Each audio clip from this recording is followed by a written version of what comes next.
Un niveau anormalement bas pour les 4 cuves d'eau potable situées sous ce local. L'alerte a été donnée par ces appareils de contrôle jeudi au petit matin. Donc c'est grâce à ce compteur qu'on a pu détecter la fuite de 51 mètres cubes heure. En 4 heures, les réservoirs se sont donc entièrement vidés.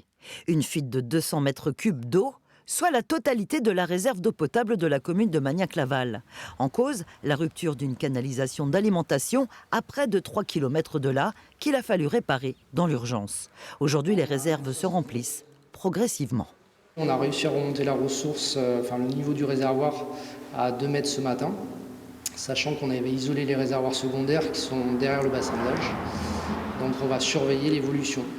Et pour faciliter la reconstitution des réserves le plus tôt possible, tous les habitants sont appelés à réduire leur consommation d'eau jusqu'à lundi. Il faut qu'on apprenne que l'eau, ça a une valeur inestimable et donc il faut être économe.